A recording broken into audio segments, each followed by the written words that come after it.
Chapter 14. Russ's Life Before Me. Two major events happened in 1950 that would have a life-changing effect on my future husband: the Korean War and my birth. Russ Caden Sr. was drafted into the Korean War, but was discharged with what we now know as post-traumatic stress disorder, PTSD. On numerous occasions, he had flashbacks becoming physically abusive, even to the point of attempting to strangle his wife, Pat. Those episodes were frightening for everyone. Susie, the oldest, recalled the children huddled in bed listening to their father attacking their mother. During one such episode, Susie convinced her younger sister to go in and beg their daddy to stop. It didn't take much to snap him back to reality. Russ Sr. wasn't always violent. In fact, he was normally gentle, thoughtful, and loving. He was a husky, good-looking man, a farmhand on a large ranch. After school, he required the help of his two oldest children, Susie and Russ Jr.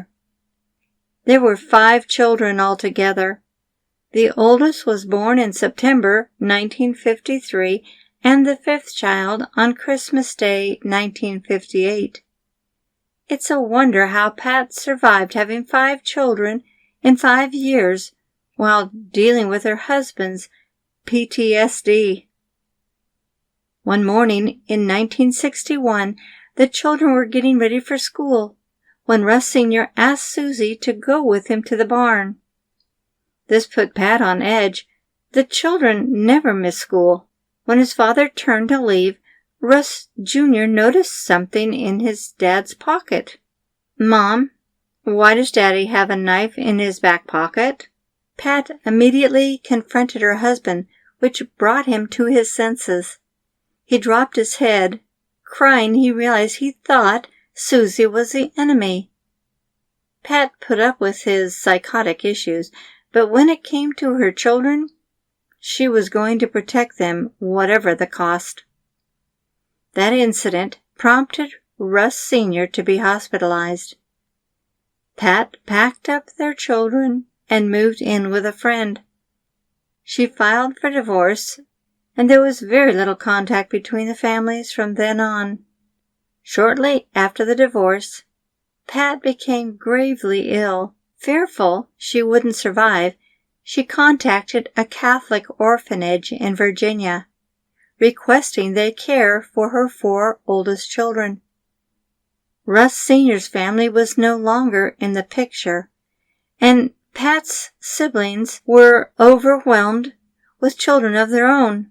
However, she sent her youngest child, Mike, to live with her older brother. Although it was an all-girl orphanage, Russ, age 8, was allowed to stay with his sisters until he reached age 10. His maternal grandparents visited when they could. Pat was told she needed to move to a warmer climate, so her parents took her to Florida, where her health improved. Still, she was not well enough to care for her children, so they remained in Virginia. Once in Florida, Pat became involved in a small Baptist church and eventually met her future husband, Melvin Schaefer, on a blind date. The children continued to live at the orphanage until Russ was about to turn 10. He knew he would be transferred to an all-boy orphanage and separated from his sisters. When Pat realized what was about to happen, she reached out to her church asking for their help. They provided the funds for Russ to travel by bus from Virginia to his new home in Florida.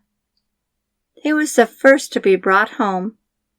The girls followed shortly thereafter. Mel and Pat were married in January 1965 in St. Petersburg, Florida, which was a hot spot for racial conflicts at the time. Desegregation and forced busing were being introduced. the residents of Pinellas County, specifically Dixie Hollins and Boca Ciega high schools, repudiated the forced busing laws and refused to cooperate with the United States desegregation plan. It was 1971, and as Russ was entering his sophomore year at Dixie Hollins, the school was on the verge of a firestorm. Judge Grensman issued an order that the Hillsborough schools were to immediately terminate the vestiges of dual school systems and stipulated the schools were to desegregate. A biracial committee suggested Dixie Hollins change its Confederate rebel flag, which was its school symbol, and conform to the laws.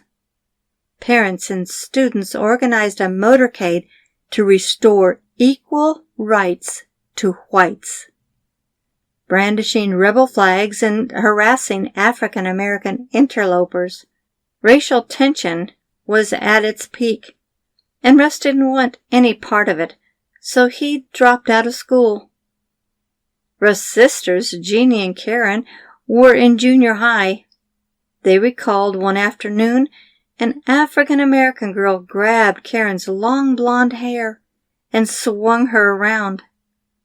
Jeannie came barreling across the gym to defend her and had to be held back by the other girls to keep her from harming the other student.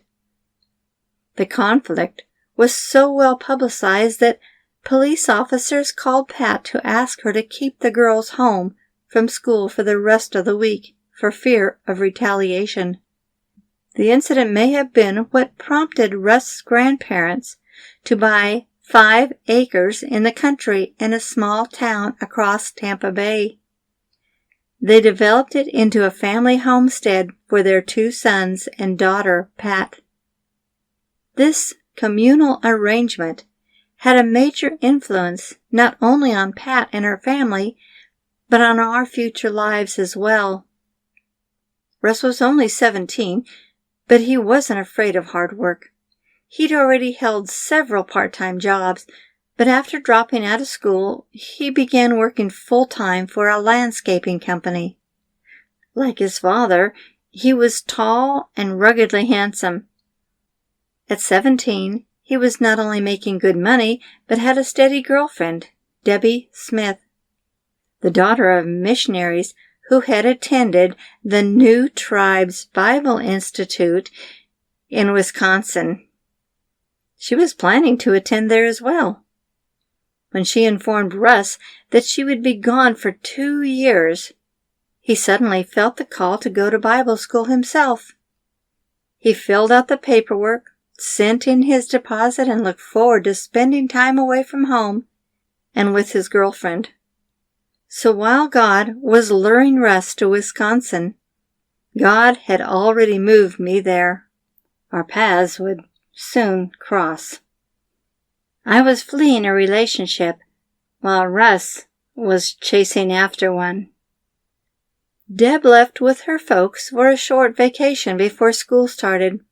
She hadn't endeared herself to Russ's sisters, so seizing the opportunity, they hatched a plan to break the 2 of them up.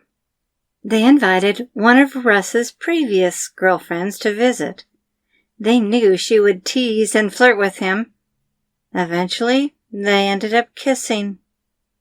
Once the deed was done, they couldn't wait to tell Debbie. "Russ kissed Becky while you were gone," they exclaimed as she came through the door. It worked. Debbie immediately broke up with him and transferred her enrollment from Wisconsin to New Tribe's sister school in Michigan. Russ found himself in a dilemma. He literally kissed off his reason for going to Bible school. He tried to stonewall by acting out and rebelling, but all it did was cause his parents to insist he go. It was obvious he needed Bible school more than ever. With his red Volkswagen packed, he headed north.